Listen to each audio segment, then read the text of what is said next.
Oke, baik. Untuk menggambar konstruksi jembatan,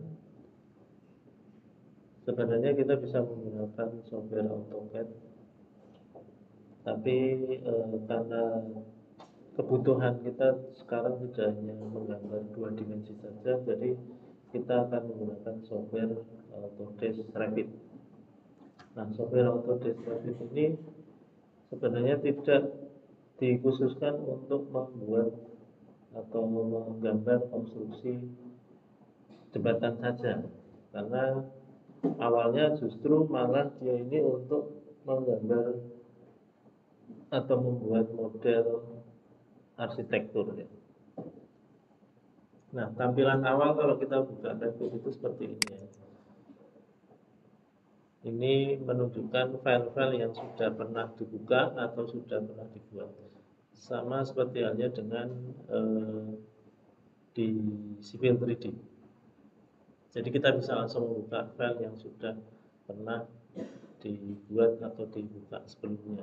Jadi kalau di tempat kita yang baru saja selesai menginstal baru, tidak ada tampilan seperti ini atau hanya ada sedikit saja ya, yang sampel arsitektur project dan sampel structure project, ya nggak apa-apa, itu bukan masalah karena memang baru diinstal. Oke. Nah, kalau mau melanjutkan file yang sudah ada bisa langsung memilih salah satu, tapi kalau belum ya kita harus membuat baru gitu. Oke, kemudian kalau mau melihat tampilan halaman untuk tempat kita bekerja ya, ini kan baru untuk mengakses file ya, kita bisa klik tombol yang di sebelah kiri atas itu, tombol panah back ya. Nah, tampilan halaman Autodesk Revit untuk bekerja itu seperti ini. Dan karena kita belum membuka file apapun, project apapun, jadi kita belum bisa menggunakan fitur-fitur yang ada, kecuali mungkin yang ini ya, insert. Oh, tadi mana? Collaborate mungkin sudah ada, tapi kita nggak pakai itu dulu. Nah, di sini kelihatan kalau ada fitur-fitur seperti arsitektur, structure, steel. Nah, jadi bisa langsung digunakan sebenarnya. Tapi nanti kita nggak pakai metode itu, nggak banyak lah istilahnya gitu. Jadi yang nanti kita laksanakan dalam menggambar konstruksi jembatan dengan Revit ini, cara yang mungkin manual ya, bukan manual menggambar langsung gitu, cuman apa namanya, custom lah ya, custom, sorry, bukan manual tapi custom, karena tidak banyak elemen jembatan yang tersedia di Revit, karena bawaannya nggak ada. Oke. Nah, saya menggunakan versi 2021. Mungkin kalau kalian menggunakan 2024, 2025 nggak apa-apa, itu masih sama saja, jadi nggak ada masalah. Berikutnya kalau kita mau membuat project dulu ya, kita harus membuat project dulu. Kita ke bagian file ini, menu file, terus new project. Nah, sebagai informasi, di apa namanya, konstruksi jembatan yang akan kita buat ini masuknya kategori struktur ya, bukan arsitektur, bukan mechanical, electrical, plumbing, bukan, tapi murni struktur. Jadi nanti kalau kita membuka ini file new project gitu ya, nah nanti di situ kita pilih yang menunya atau yang template-nya struktural. Sebentar, ini kok nggak bisa zoom. Oke. Ini ada di new project ini ada beberapa template file ya. Silakan dipilih yang struktural template.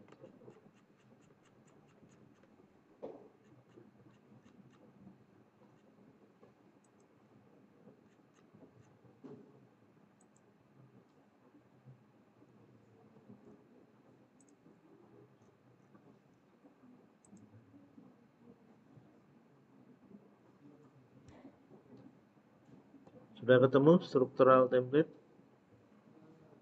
Oke.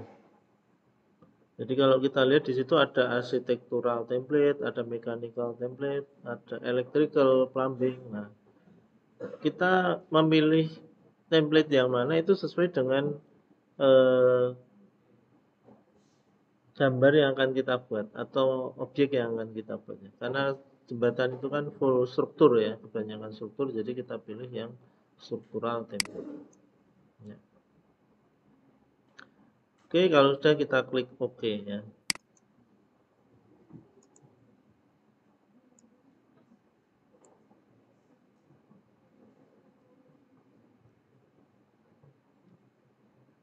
Oke. Kalau sudah diklik OK nanti muncul halaman seperti ini. Jadi sudah aktif ya ini ya. Sudah bisa digunakan. Oke. Mungkin yang penting diatur terlebih dahulu dalam tampilan ini atau diketahui ya, bukan diatur tapi diketahui. Yang pertama panel properties di sebelah kiri itu umumnya sebelah kiri ya. Itu saya sarankan wajib ditampilkan karena nanti banyak pengaturan yang bisa kita lakukan melalui panel properties itu. Ya kalau mau di close nggak apa-apa, tapi nanti pas mau pengaturan itu silahkan dibuka bagian propertiesnya. Oke, dan ini bisa panjang sekali ya, properties itu bisa sampai di scroll banyak gitu ke bawah karena pengaturannya banyak. Kemudian kalau biasanya di bawah di bawah properties, maaf, di bawah panel properties itu ada project browser. Tapi kalau di saya ini saya pindahkan ke sebelah kanan ya. Jadi berseberangan gini. Kenapa? Karena nanti project browser pun ini pada suatu ketika kita mungkin menemui project yang sudah kompleks di mana kita mengaturnya sangat panjang ke bawah ini. Contoh ini belum ada objeknya saja sudah banyak gini. Kalau dibuka semua gitu. Oke. Saya tutup dulu. Oke. Berikutnya kalau yang di atas ini adalah toolbar atau menu-menu untuk perintah-perintah dan fitur-fiturnya ya. Kemudian yang di bawah sebelah kiri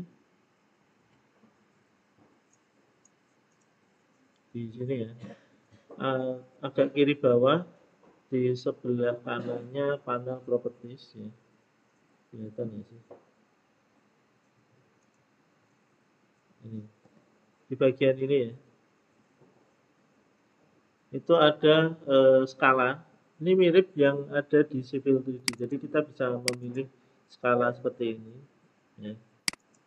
Kemudian ada tampilan visual style-nya. Mungkin akan lebih menarik kalau ini saya buka file yang sudah ada objeknya ya. Jadi bisa kelihatan apa namanya perbedaannya.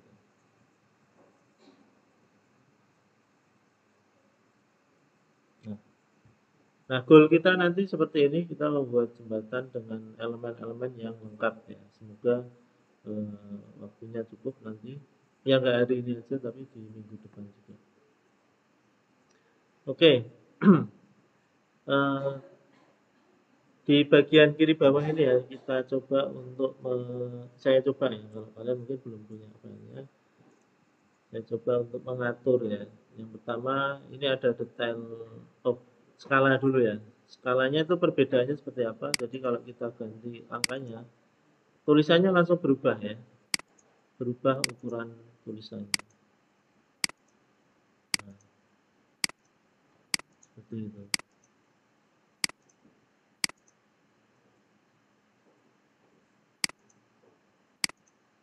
Nah, jadi nanti kalau tulisannya terlalu besar, ya bisa diatur langsung di skala sini ya. Kayak di Civil 3D. Oke, kemudian berikutnya ada pengaturan ini detail level. Ini baru bisa muncul kalau baru bisa ada perubahannya ya kalau kita sudah menerapkan material sebenarnya. Kemudian sebelahnya tadi ada visual style. Nah, ini juga seperti di AutoCAD atau Civil 3D, kalau wireframe ya garis-garis ini aja tembus pandang. Kemudian hidden line ini tersembunyi saja tapi nggak ada warna atau materialnya ya. Kemudian kalau shaded ini nggak ada materialnya tidak terlihat tapi hanya bayangan saja. Ada yang kena cahaya, ada yang tertutup bayangan. Consistent color ini nggak ada perbedaannya antara yang kena bayangan atau yang enggak. Jadi flat semua. Nah kalau yang realistik, begitu kita menerapkan material nantinya akan terlihat material yang sudah diterapkan pada elemen tersebut. Oke. Kemudian kalau yang lainnya ini untuk kalau ada simulasi cahaya matahari dan sebagainya. Mungkin yang perlu itu dulu, yang lainnya nanti bisa dijelaskan pada saat kita mulai materinya. Oke, kemudian di Revit ini agak uniknya gini ya. Kalau di Civil 3D kan kita atau di AutoCAD ya mungkin karena sebelumnya kita belajar itu tampilan tampak atas, tampak samping, tampak yang lain itu bisa diakses langsung di sini di halaman ini. Ya ini sebenarnya ada yang sama ya. Ini kan ada tampilan view cube-nya ini ya, view cube. Nah, ini bisa terlihat seperti ini.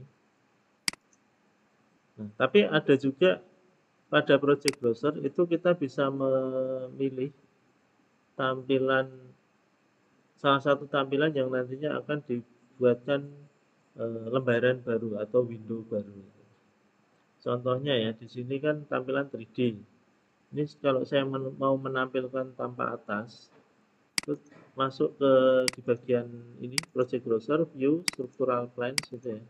Nah itu pada bagian side coba saya pilih ini. Nah nanti tampil tampak atas ini untuk tampilan side. Dan dia dibukakan halaman baru.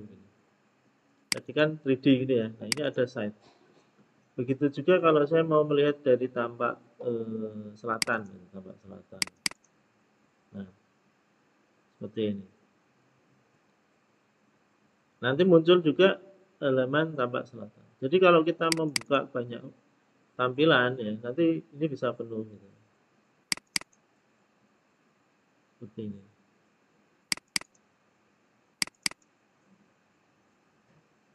Oke.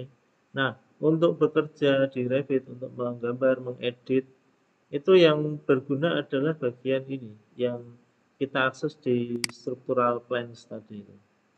Jadi kalau yang dari gambar 3D tadi kita lihat tampak depan, ini nggak bisa untuk kerja. Nggak bisa untuk, maksudnya menambahkan elemen atau apa di sini. Kita harus mengakses tampilan yang ini tadi, saya tampak selatan. Nah, kerjanya di sini. Yang 3D ini bagaimanapun dia hanya untuk visual saja ya. Meskipun ada front, ada right, back dan sebagainya. Oke. Nanti kalau penuh, misalnya ini saya buka semua ya biar penuh gitu ya.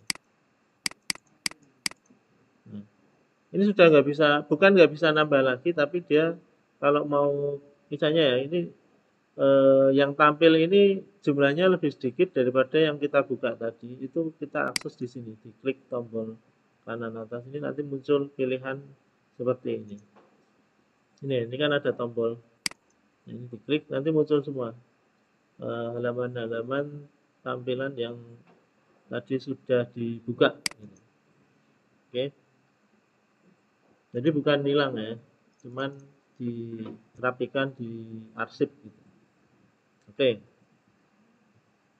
Ini halaman project. Ya. Halaman project itu salah satu cirinya adalah fitur-fiturnya lebih banyak.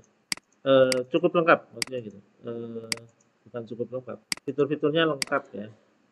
Terus di project browser juga tampilannya itu penyebutannya seperti ini. Ada elevation is north, west, south. Ya, ini cuma bisa diganti ini namanya.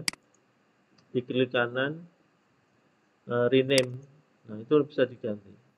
Tapi ya jangan dirubah misalnya south, ini kan yang elevation south saya rubah jadi tampak selatan ya. Itu jangan dirubah jadi tampak timur. Nah, ini malah membuat kesalahan nanti ya. Kemudian kalau yang struktural plan ini tanpa atasnya, cuman tanpa atas itu kan bisa berbagai macam elevasi ya. Contoh di sini ada bottom footing, footing tadi udah kita bahas ya. Terus bina jembatan, top footing, tumpuan, nah seperti itu. Jadi bisa dibuat tampilan yang elevasinya beda-beda. Oke, kemudian kalau di atas ini ada juga tombol-tombol atau fitur-fitur kayak save, back, print, dan sebagainya ya. Yang penting mungkin nanti kita beberapa kali pakai itu ini ada tombol apa namanya section. Sorry, ini 3D ya. Ini 3D, tampilan 3D, tampilan 3 dimensinya bisa dibuka dari sini. Yang ini yang section, yang saya maksud section itu yang di sini. Ya. Oke. Kemudian di sini kalau kita belum memilih objek apapun, ini masih kosong. Bagian option bar ini masih kosong. Dia akan muncul beberapa opsi. Ketika kita sudah mulai memilih suatu objek, misalnya ini kita klik, nah ini sudah mulai ada option bar-nya ini muncul. Dia akan bertambah lagi optionnya kalau kita memilih perintah-perintah yang ada di sini. Misalnya di move, nah ini nanti ada option-optionnya. Makanya namanya option bar. Beda-beda tiap perintah, optionnya beda-beda, opsinya beda-beda. Oke, kemudian kalau penggunanya sebenarnya ini mirip, Revit ini mirip di AutoCAD ya, karena ada perintah yang bisa diketik di keyboard juga, tapi nggak akan muncul command line. Di sini nggak ada command line. Nah, kalau di sini di Revit ini saya tidak menggunakan metode ngetik di keyboard, tapi langsung menggunakan fitur-fitur yang ada di properties dan sebagainya. Kalau kita amati di sini juga ada ini ya, apa namanya, menu modify kayak di AutoCAD dan di Civil 3D kemarin, yaitu ada move, copy, rotate ya, offset juga ada, mirror juga ada, trim, terus fillet tuh sebetulnya ada juga ya. Array juga ada. Untuk dimensi juga ada di sini measure atau di annotate. Annotate ini ada dimension align, linear dimension, angular dimension, radial dimension, dan sebagainya. Oke.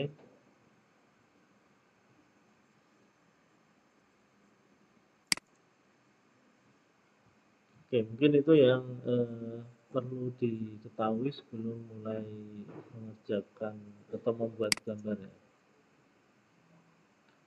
Oke, kemudian project itu tadi ya, ini saya baru membuka satu project. Oke. Jadi itu bisa muncul banyak tampilan halaman-halaman ini.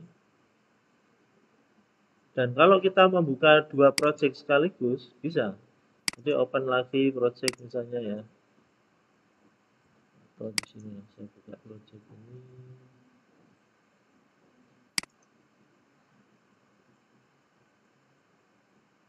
Misalnya ini projectnya yang struktur gedung misalnya.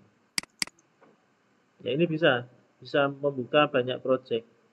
Nah, mungkin nantinya akan mulai muncul apa ya, sedikit kebingungan ketika kita membuka banyak project dan banyak view gitu ya. Jadi mungkin view-nya kalau sudah nggak kepakai, itu saran saya langsung ditutup saja.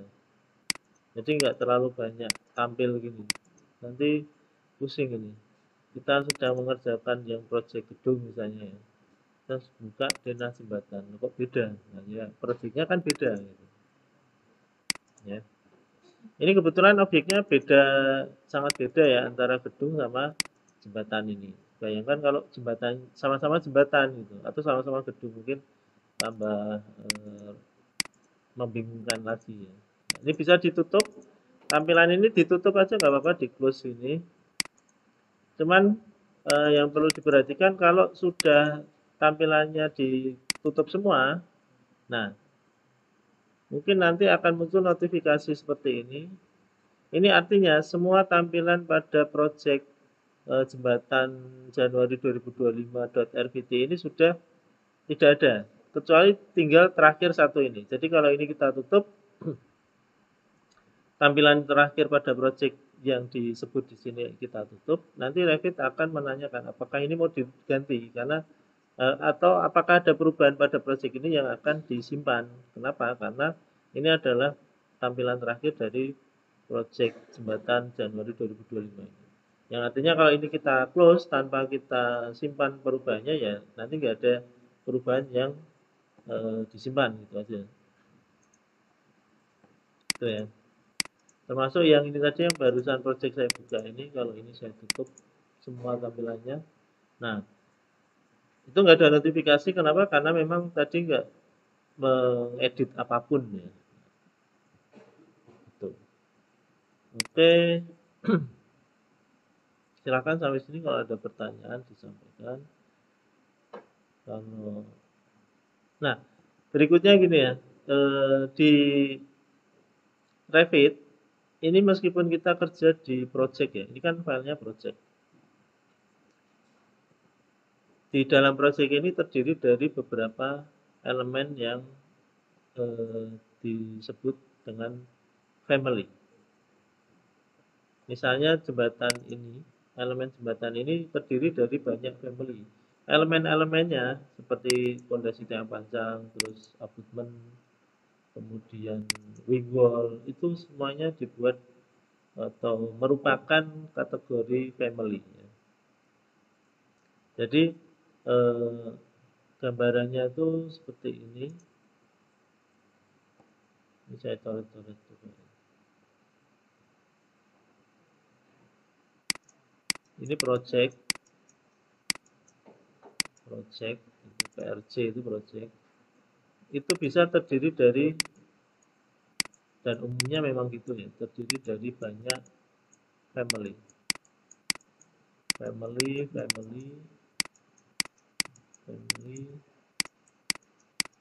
banyak. Dan pembuatan family ini ada beberapa macam ya, tidak hanya satu jenis atau satu metode saja, tapi banyak. Gitu. Jadi nanti kita satu-satu bisa membuka file project saja atau membuka file family saja. Nah, misalnya kayak tadi ya, si elemen apa namanya, abutment itu, misalnya ini family abutment. Ini kita buat tersendiri, dibuat sendiri gitu, terus nanti kita load atau kita masukkan ke dalam project ini. Kenapa? Karena nanti akan digabungkan dengan family yang lain. Misalnya family wing wall, kemudian family tiang pancang. Nah, nanti digabungkan. Nah, konsepnya seperti itu ya. Jadi kalau nanti kita membuat abutment, elemen abutment itu berarti kita buat file baru yang tipenya family, lalu kita memodelkan atau menggambar abutment di situ, baru di load ke project dan seterusnya.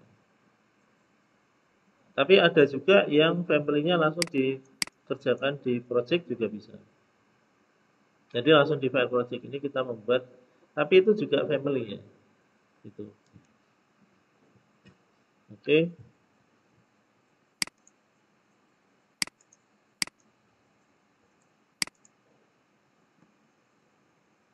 Nah, untuk membuat elemen atau menggambar di Revit itu kita perlu dibantu atau membuat terlebih dahulu referensi seperti ini. Ada garis-garis seperti ini yang mungkin terlihat jelas di sini ya. Ini yang baru tadi.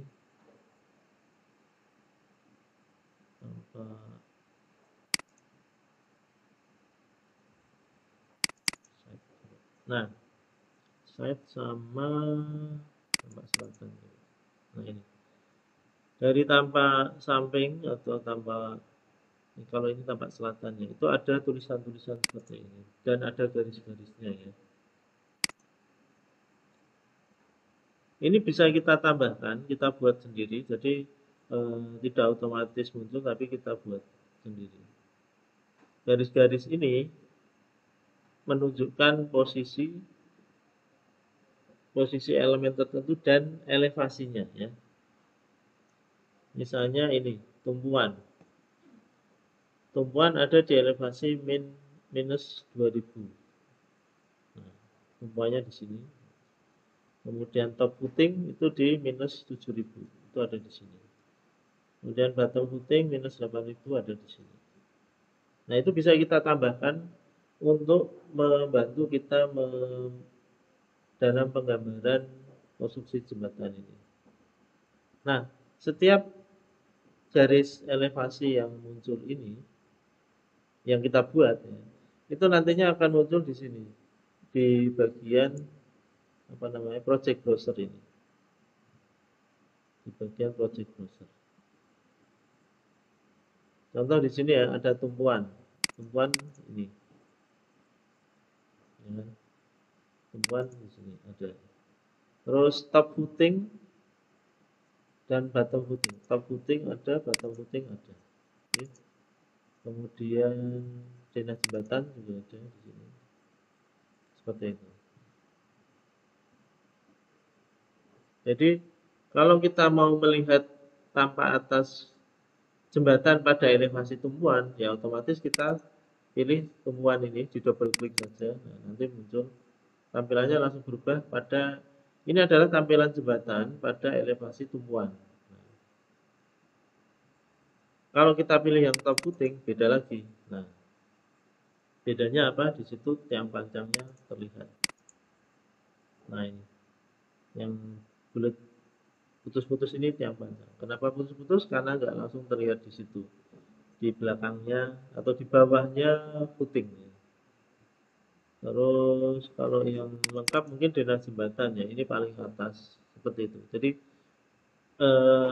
sesuai dengan elevasinya tadi tampilannya. Jadi kayak kita melihat dari atas ke denah jembatan, dari atas ke tumpuan.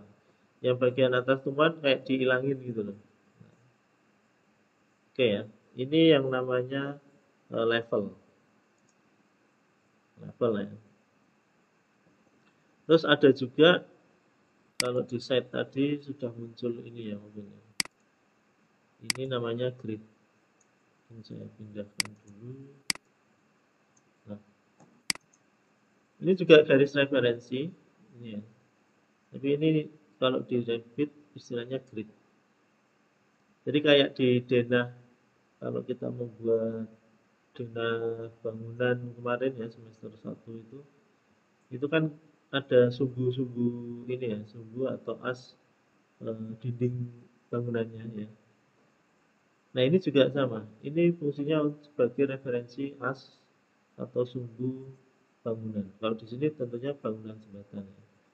Nah, mungkin yang satu ini ya, yang apa namanya grid 1, garis grid 1 ini akan menjadi referensi pada apa? Kira-kira apa di sini? Apa? Posisi apa itu di situ? Karena ini ada dua nih, 1 sama 2. Nah, abutment. Kenapa harus abutment dikasih referensi? Ya kalau nggak dikasih referensi, kita naruh abutmentnya di mana, gitu kan? Karena nantinya gini. Nah, yang satu ini tadi kan di sini ya. Itu asnya si satu ini atau garis satu ini akan menjadi referensi si abutment ini. Abutment berarti ini bisa dianggap abutment 1. Posisi penempatannya di situ. Yang abutment 2 juga sama. Posisinya di as kedua. Seperti ini. Itu menjadi sumbunya ya, sumbu apa namanya? Sumbu atau as penempatannya. Ini, nah, kira-kira gitu. Jadi pas tepat di sumbu atau as abutmennya itu. Gitu. Nah, kalau untuk jembatannya, sumbu jembatan atau center line jembatannya juga perlu kita buatkan grid seperti ini. Ini untuk acuan posisi jembatannya nanti di mana. Ya.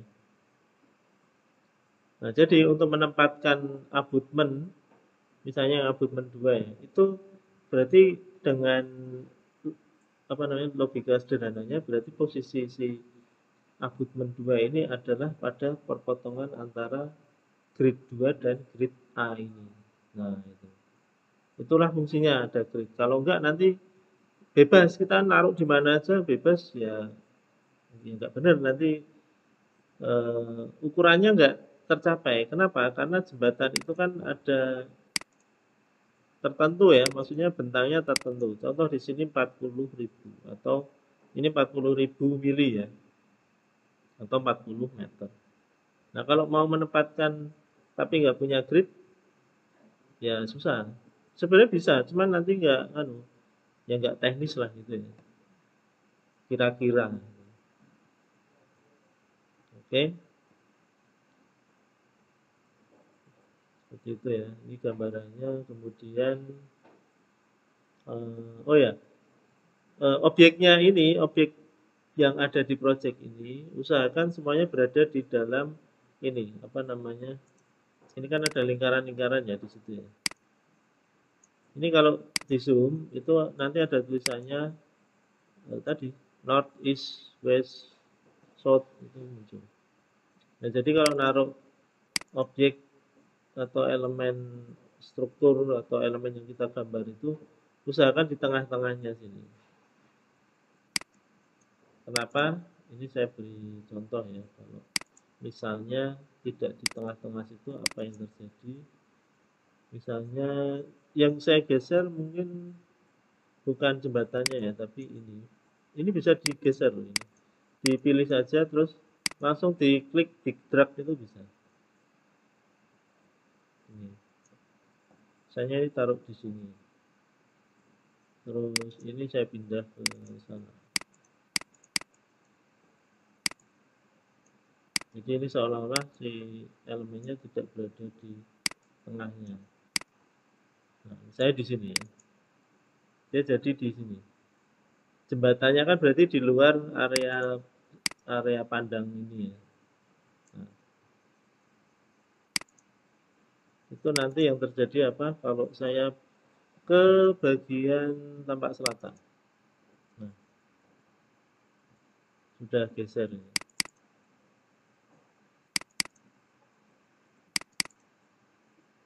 Yang di east malah hilang. Jembatannya hilang. Kalau west-nya mungkin masih ada. Kenapa? Karena west-nya kan melihat ke sana ya, masih kelihatan. Nah, kalau yang east dia membelakangi objeknya. Nah, coba kita geser lagi. Saya geser lagi kalau west-nya ini saya taruh di atas. Nah, seperti ini. Ini mungkin akan terlihat lebih jelas lagi. Yang east jelas nggak kelihatan ya. Kalau yang kelihatan grid-gridnya saja. Yang north masih, west masih.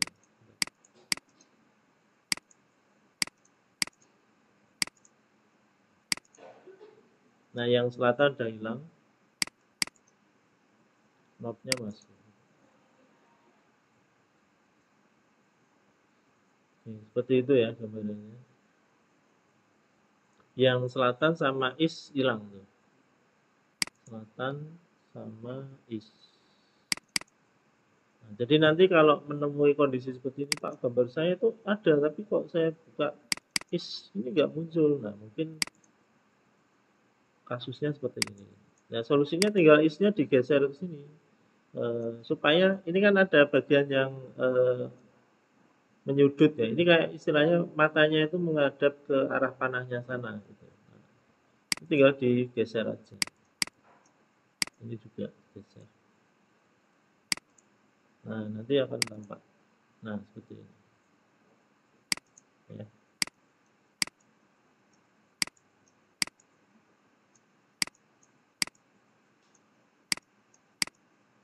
Ini simple, sepele, tapi mungkin nanti jadi membingungkan ya. Kok nggak ada, udah dibuat kok nggak ada. Oke, nah di sini juga akan terlihat kalau kita pakai opsi yang wireframe itu akan terlihat bagian dalamnya dari area dari komponen-komponen jembatan ini ya. Nah, makanya di sini akan kelihatan seperti ini. Oke.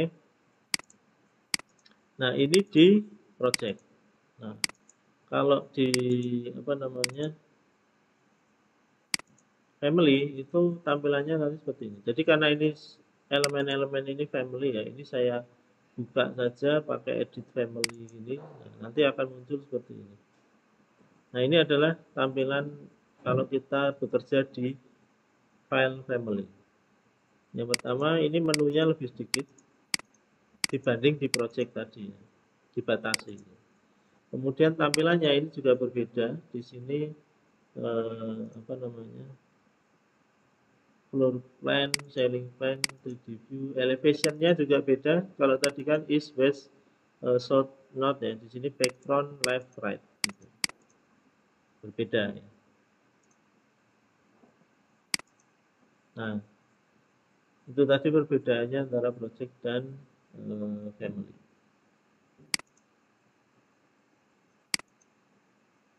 Kalau di family ini ada perubahan yang kita lakukan ya, nanti di project ini akan eh, bisa berubah, diupdate. Ibaratnya kayak di Civil 3D itu koridornya nanti bisa mengupdate perubahannya. Gitu. Contoh ini family di sini saya ganti ukurannya gitu misalnya, terus di load into project override. Nah ini jadi tebal, barusan berubah jadi tebal ya. Yang sana masih tipis. Nah, contohnya seperti ini. Kayak ini apa namanya rebuild koridor kemarin ya. Ini saya load lagi. Nah, dia berubah kembali menjadi tipis. Itu. Oke, ini family saya close. Oke ya. Nah, ukuran-ukuran pada elemen jembatan ini nanti kita buat sesuai dengan referensi yang ada atau sesuai sketsa atau sesuai gambar yang ada. Oke, kemudian sebenarnya gini ya, di Revit ini kita bisa mengambil file dari luar untuk kita masukkan ke dalam sini, misalnya untuk sebagai ini apa namanya acuan kita menggambar kayak gambar AutoCAD, PDF itu bisa. Tapi saya tidak sarankan menggunakan metode itu. Kenapa? Yang pertama, pada suatu kondisi belum tentu kita punya file AutoCAD-nya, punya file PDF-nya atau file apapun yang referensi yang bisa kita masukkan ke Revit ini. Kalau kita cuman diberi sketsa saja, tulisan tangan, apa ya mau dimasukin ke sini kan nggak bisa ya. Ya bisa, cuma nanti eh, ya nggak bagus gitu. Itu yang pertama. Yang kedua, metodenya memang kita langsung menggambar di sini ya, langsung membuat gambar 3 dimensi gini. Jadi kalau kita diminta membuat gambar seperti ini, jembatan gini, misalnya ya, terus kita mensyaratkan, oh harus ada gambar 2 dimensinya dulu. Wah, itu konsep yang salah. Kenapa? Karena nanti kita bisa memproduksi atau mendapatkan gambar 2 dimensi dari objek 3 dimensi yang sudah kita buat ini. Ini kan 3 dimensi semua. Terus gimana kalau mau dibuat 2 dimensi? Di Revit gampang. Di sini ada kayaknya sudah jadi. Oh ya, suatu ketika nanti si Revit akan menawari ini ya. Kalau kita belum pernah nge-save sama sekali, di save-nya sederhana, pakai save di sini atau Ctrl S. Kalau belum pernah di save, secara otomatis si Revit akan menawari ini. Filenya mau di save enggak gitu. Kalau mau di save ya udah di save. Kalau enggak ya cancel aja nggak apa-apa. Oke, ini sheet sheetnya mana? Sheet 1. Nah, di sini sudah bisa membuat gambar 2 dimensi seperti ini. Nah, gambar potongan ini semuanya dari gambar 3 dimensi tadi. Jadi kita nggak perlu repot-repot membuat gambar 2 dimensi lagi. Nah, seperti ini. Dena, tampak itu bisa masuk di sini. Ya. Jadi kalau kita membuat gambar 2 dimensi terlebih dahulu, baru membuat di Revit ini, itu suatu konsep yang salah. Kecuali memang gambarnya sudah ada ya nggak apa-apa, tapi nggak usah dipakai di sini, belum tentu benar. Siapa tahu dimensinya sudah yang nggak sesuai, nah, nanti gambar 3D-nya ikut keliru. Ya. Oke,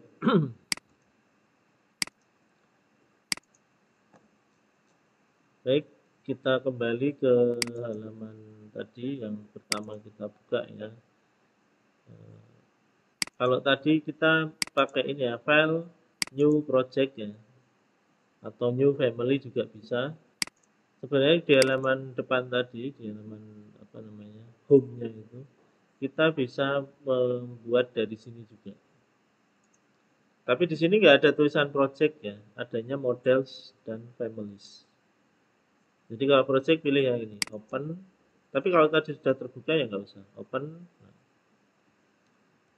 Nah, sorry. Ini kalau membuka project ya. Tapi kalau membuat project baru, ini new, models, new. Nah ini langsung diarahkan ke project ini. New project. Nah ini kita pilih yang tadi, structural template. Oke.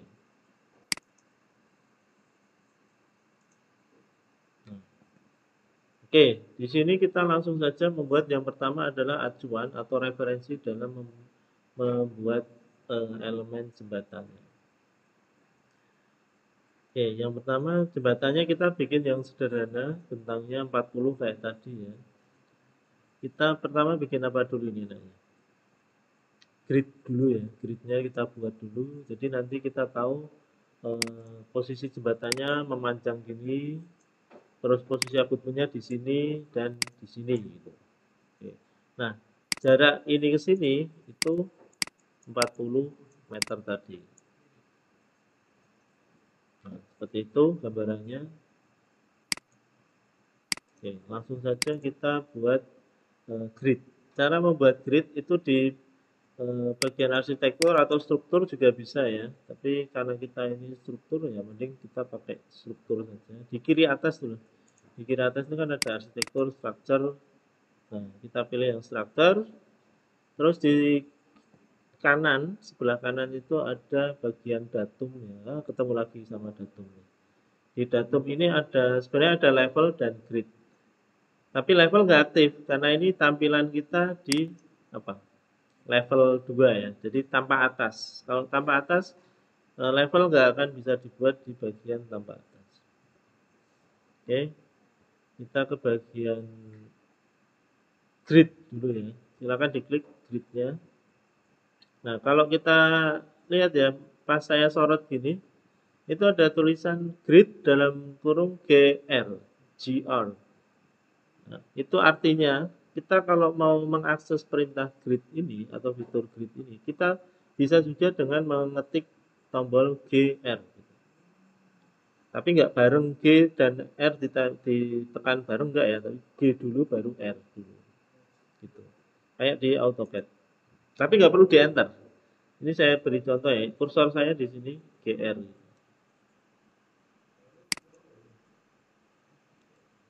Nah, langsung tampilannya seperti ini. Ini sama kalau kita klik grid ini tadi. Nah, begitu kita klik grid, tampilannya menjadi seperti ini. Oke, silakan diklik gridnya itu.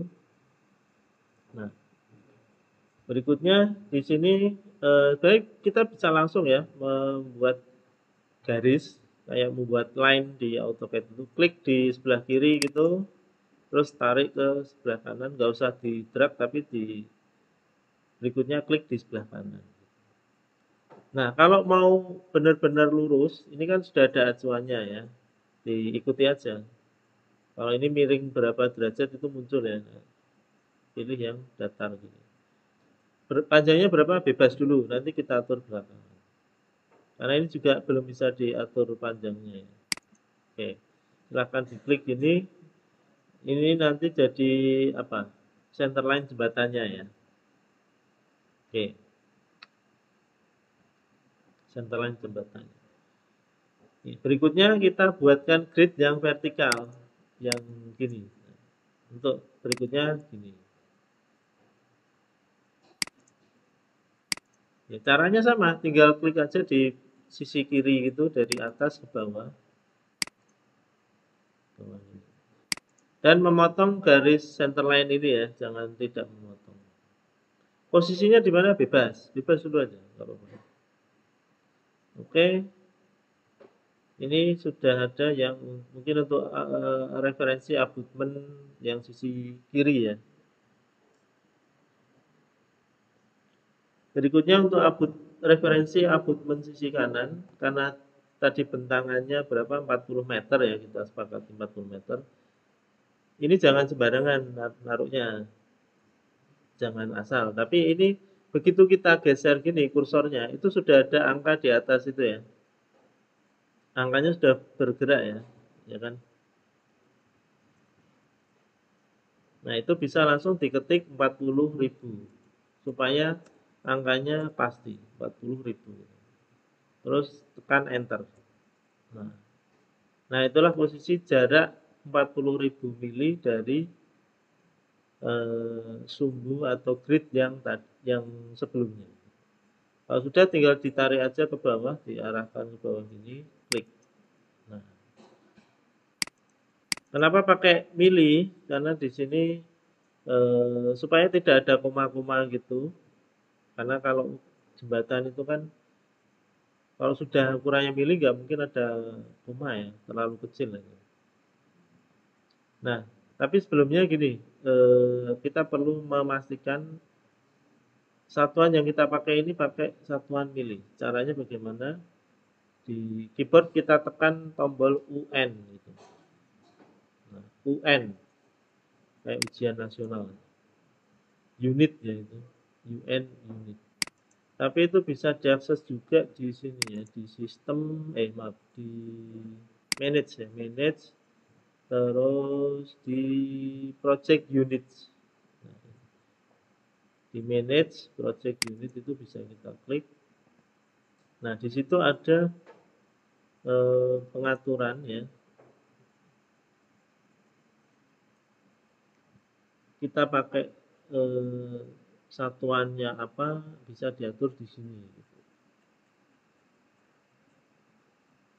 Nah, untuk memastikan kita satuannya sama, pada bagian length ini silakan dirubah jadi mili ya. Length, bagian length. Bawahnya distance, di atasnya mesh density, yang length itu ganti jadi mili. Gantinya gimana? Klik aja langsung ini. Diklik, mana?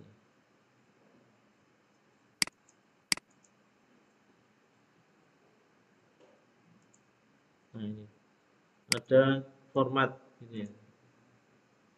Nah ini unitnya pilih yang millimeter. Nah di sini nggak ada apa ya, Revit Imperial dan Revit Metric itu nggak ada, cuman semuanya di dalam satu file gini, ya dari dalam satu software yang sama. Tinggal kita ganti kalau mau pakai yang satuan imperial ya berarti feet, inches, terus nah seperti itu. US survey. Tapi kita pakai milimeter di sini. Sedangkan pakai milimeter, terus roundingnya supaya nggak terlalu banyak angka 0 di belakang angka ini terlalu banyak supaya tidak terlalu banyak desimalnya karena nanti kita nggak ada desimal ya udah pakai mili desimalnya dipakai 0 aja pilih 0 decimal places jadi nggak ada 0 di belakang. Untuk unit simbolnya silakan boleh diaktifkan tulisan mm-nya atau non juga nggak apa-apa. Saya aktifkan ya cuma non saja sudah diklik OK.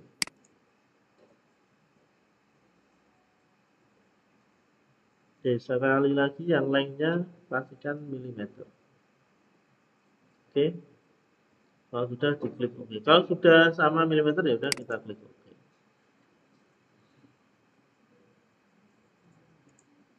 Nah, hasilnya seperti ini ya, apa namanya? Kita punya 3 garis grid, yang horizontal 1, yang vertikal 2. Kalau mau dicek ukurannya kita bisa ke annotate ya, di bagian annotate itu ada dimension. Tapi saya sarankan pakai yang align ya. Align itu bisa ukur semuanya. Kita pilih align terus klik aja di garis ini sama garis ini.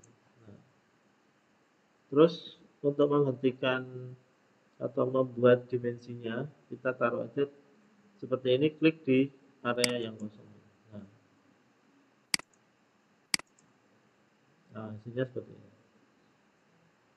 Jaraknya 40.000 mm atau sama dengan 40 meter. Oke, silakan, sudah jadi ini.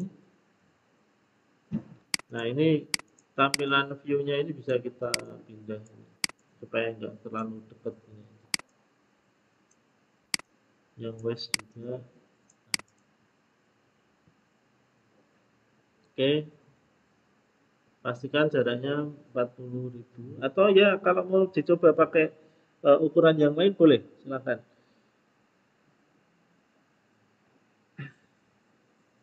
Tapi nanti bentangnya menyesuaikan ukuran tersebut ya. Oke, berikutnya gini, kalau pada umumnya ini seperti contoh yang di jembatan di gedung tadi ya, yang model gedung ini. Nah, saya beri contoh.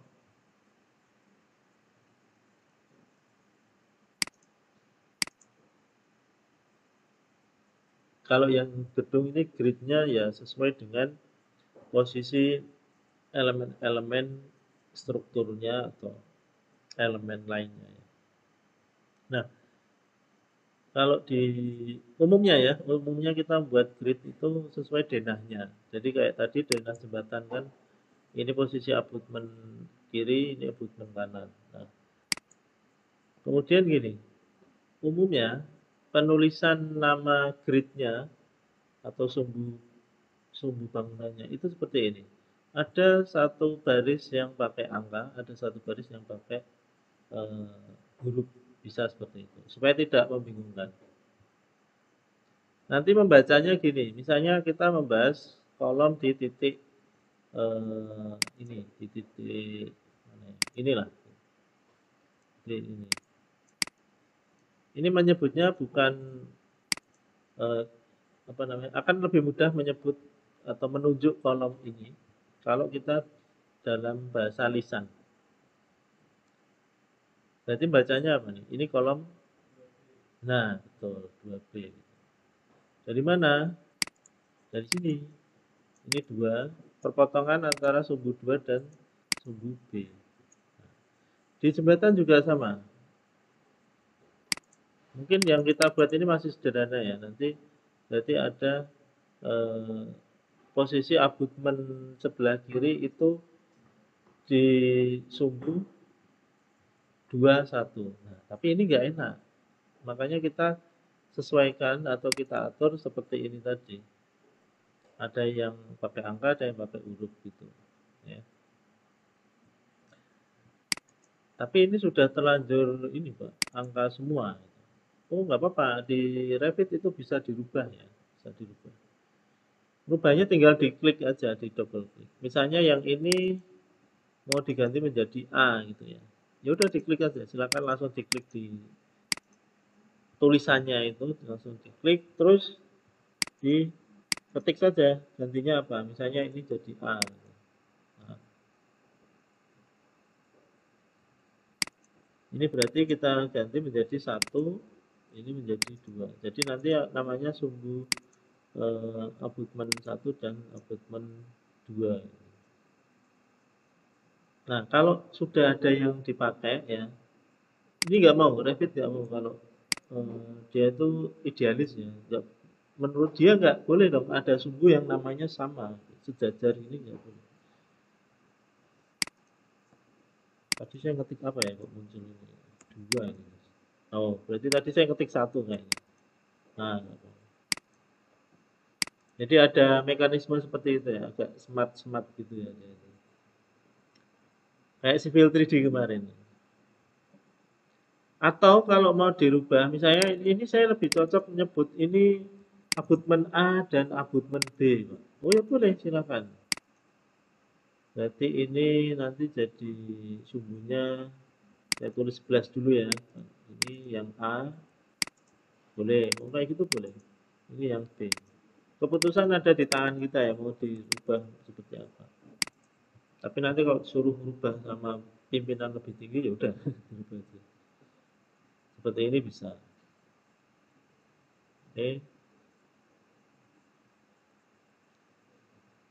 Tapi mungkin di sini saya pakai yang ini aja ya. Ini yang eh, abutmen 2, ini abutmen, saya ganti X dulu, ini abutmen 1. Terus ini abutmen sumbu 1.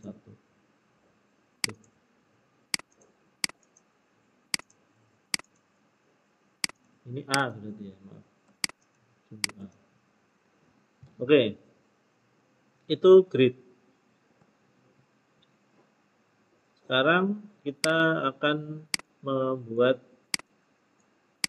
pasangannya grid tadi atau temennya grid tadi, yaitu level ya. Kalau membuat level kita sebenarnya di sini sudah muncul ya, ada level 1, level 2, side gitu. Tapi ini bukan yang kita atau bukan sesuai dengan yang akan kita buat gitu. Jadi kita akan membuat level yang custom sesuai kebutuhan kita. Sebentar. Referensi yang kita pakai ini. Jadi ini untuk jembatannya ada apa namanya, bagian-bagian elevasinya seperti yang paling atas ini lantai jembatan. Nah, ini lantai jembatan, elevasinya di plus minus 0,000 gitu. Oke. Kemudian di tumpuan, ini bagian abutmen yang lantainya ada tumpuannya ya. Itu di minus 2000 mili ya, ini ya contohnya mili. Kemudian ada juga top footing minus 7000 dan bottom footing atau bagian bawah footing minus 8000. Nah, sebenarnya di sini juga ada bagian-bagian lain yang elevasinya bisa kita ketahui juga, tapi nggak semuanya harus kita beri elevasi ya, atau beri level. Kalau mau diberi juga nggak apa-apa, cuman saran saya tidak semuanya harus diberi. Termasuk ini bagian lekuan sini juga nggak harus diberi level, ini juga nggak harus diberi level. Tapi kalau untuk ini Pak, misalnya nanti kita perlu menggambar di posisi lekuan itu atau sudut itu bagaimana? Bisa kita memberikan garis referensi tapi bukan level. Itu ya. Oke, ini saya tampilkan di samping sini ya.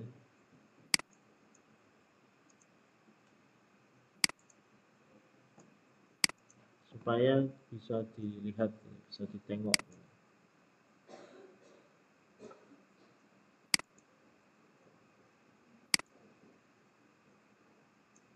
Oke, nah untuk membuat level garis referensi elevasi ini kita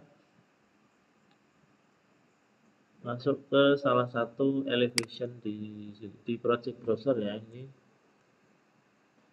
di project browser ini, kalau tadi tambah atas itu di view structural plan ya. Ini saya tutup dulu kalau 3D di sini. Nah, kita ke elevation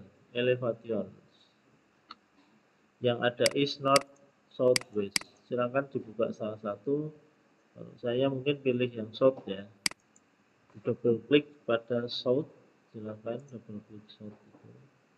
Atau yang bagian lain silakan. Nah, di situ sudah ada ini ya, ada apa namanya, levelnya. Ini sudah ada. Ngapain dibuat lagi? Ya karena nggak sesuai. nggak sesuai dengan kebutuhan kita tadi. Kita kan butuhnya yang level 0, minus 2000, minus 7000, minus 8000 ya. Nah, di sini adanya baru 3000 sama 0. Nah, sebelum membuat itu sebaiknya kita ubah ini. Kalau saya ya, ini kan saya FFL gini.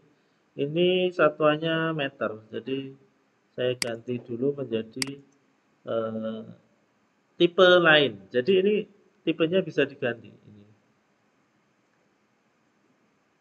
caranya tinggal diklik saja elemen yang mau diedit ya, sama kayak di Civil 3D. Dipilih. Kalau mau diedit ya, kalau enggak ya enggak apa-apa.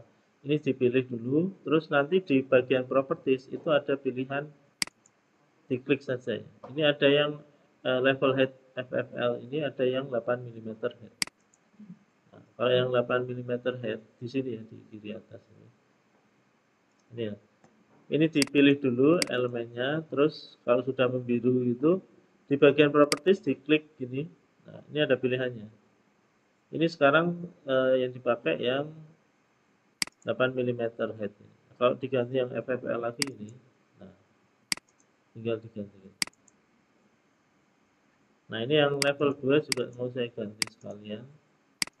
Diklik aja, terus pilih yang misalnya 8 mm head. Nah kalau ini satunya udah milih ini 3000.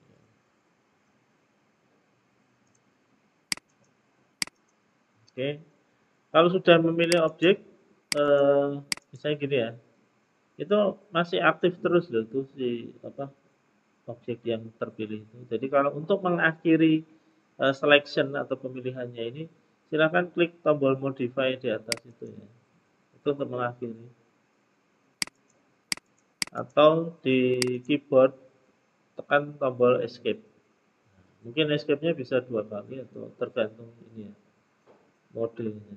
Atau kalau sudah selesai tadi ngatur ini itu sudah selesai, klik aja di area yang kosong ini. Klik. Nah, oke. Oke, berikutnya di tampilan ini sudah terlihat ada angka 12 itu apa? Nah, betul. Grid-nya tadi muncul di sini.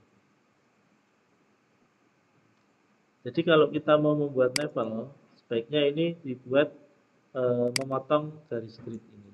Nah,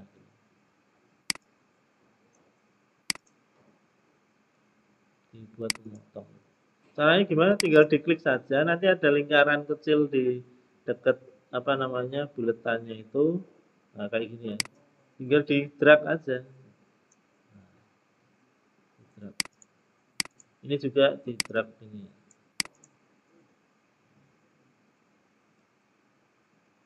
Oke. Nah, sampai sini sudah ya. Sekarang kita akan membuat level.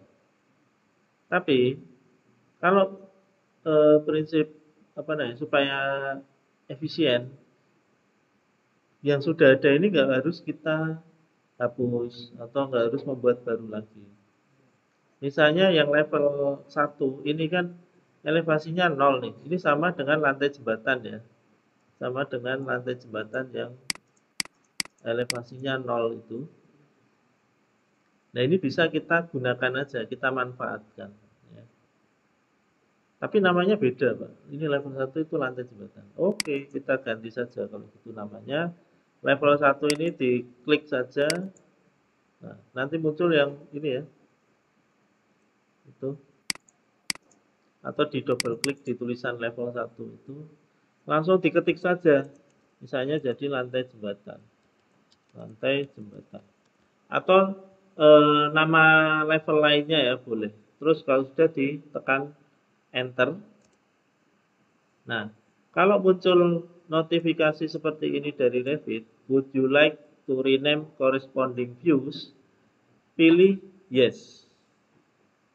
Supaya apa? Nanti di project browser di structural plan itu muncul yang namanya level lantai jembatan tadi.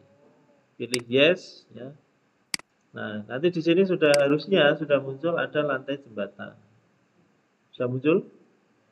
Nah, Langkah yang sama bisa kita gunakan untuk mengedit level-level yang lain. Misalnya yang level 2, ini mau kita pakai untuk apa ini? Paling dekat tumpuan ya, minus 2000. Minus 2000. Oke, ini kita rubah yang level 2 ini, di double klik itu jadi tumpuan. Ketik aja tumpuan, terus enter. Nah, jangan lupa dipilih yes untuk rename corresponding views supaya nanti di sini muncul tumbuhan. Nah, ini sudah muncul tumbuhan di sini. Jadi lantai jembatan tumbuhan sudah muncul. Oke. Itu kalau mengedit atau merename ya. Nanti kita coba yang bikin baru. Terus gini, tapi itu tumpuan kan minus 2000. Ini plus 3000 nih. Nah, caranya gimana? Sama, ketik aja, di double klik di bagian angka 3000 itu, terus diketik aja jadi minus 2000 gitu. Terus enter. Nah, dia langsung pindah ke bawah. Nah, simple ya. Makanya yang ada itu saran saya jangan diabaikan ya. Dimanfaatkan saja. Lumayan, kita nggak perlu membuat dua ini, yang ada digunakan. Tapi masih ada lagi itu Pak. Setelah lantai jembatan 00, ada tumbuhan minus 2000, ada top footing minus 7000 dan bottom footing minus 8000. Oke, ini saatnya kita membuat. Sebenarnya bisa di copy ya, tapi saya nggak sarankan sih. Mending kita buat saja. Caranya membuat, kita ke structure ya, ke bagian structure di kiri atas ini pilih structure kayak tadi membuat grid ya. Nah, kalau di sini kita pilih yang level. Level. Masih di bagian datum ya. Level. Silakan pilih level. Nah, begitu kita arahkan mouse atau kursor kita di dekat garis level yang ada, itu langsung muncul angka-angka ya. Nah, ini bisa memandu kita untuk membuat level berikutnya. Tadi kalau yang top footing itu minus 7000 kan, berarti minus 7000 itu dari lantai jembatan. Berarti kalau dari tumpuan berarti jaraknya berapa? Betul 5000, betul sekali. Nah, kalau ragu, misalnya tangannya tremor gitu ya, atau mungkin tadi nggak sahur, gredeg gitu ya. Ini nggak bisa pas 5000, ketik saja 5000 gitu. Nah, ini dijamin nanti akurat. Terus di enter, nah nanti jaraknya tinggal diarahkan. Gitu. Tapi ini diatur ya nanti ya. Kan kita naruhnya di sini misalnya. Nah, kita bisa atur setelah itu. Oke. Mau diatur sekarang atau belakangan juga boleh. Kalau mau diatur sekarang, ya ini di escape dulu atau klik modify di atas itu, atau diklik di tempat yang kosong ini.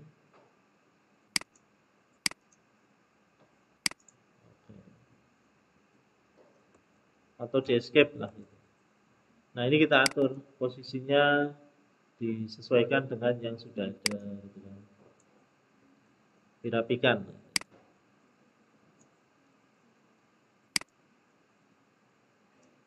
Ya.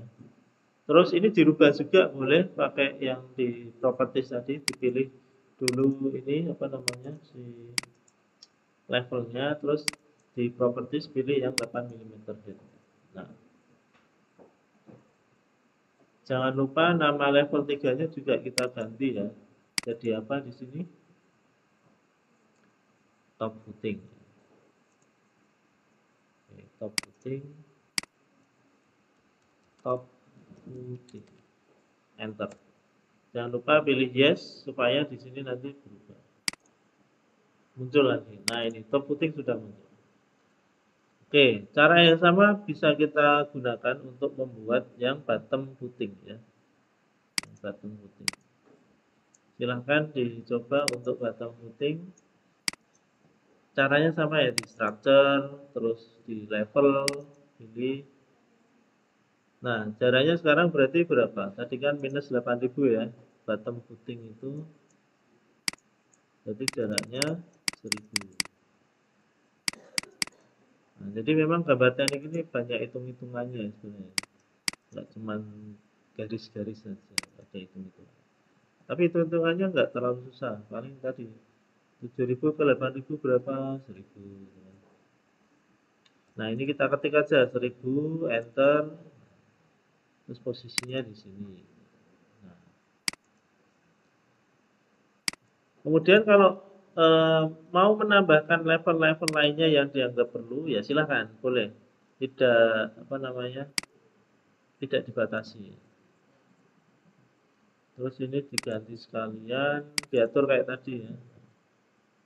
Sekaligus di rename ya. Rename langsung, ini berarti bottom ya. Bottom footing. Enter. Enter pilih yes. Nah, seperti itu. Nah, untuk praktikum ini minimal dibuat seperti ini ya. Tapi kalau mau ditambahin silakan, boleh. Boleh. Terus gridnya jangan jangan lupa, saran saya diperpanjang gini ya. Jadi saling berpotongan itu. Ada kelebihannya gitu. Oke, silakan di setting itu. Oke, ini sampai di sini dulu level dan grid. Hasilnya seperti apa? Kalau mau lihat tampilan tiga dimensinya, meskipun belum ada objek-objeknya bisa ya. Di atas itu klik tombol tadi apa namanya 3D, default 3D view yang di atas itu ini ya. Ini ada tombol default 3D view. Silahkan diklik ini kalau mau dilihat hasilnya ya. Default 3D view. Nah, hasilnya seperti ini. Lantai jembatan, tumbuhan, top footing, bottom footing seperti itu. Oke, baik ini saya akhiri dulu. Selanjutnya tahap berikutnya adalah mulai membuat elemen-elemen jembatannya.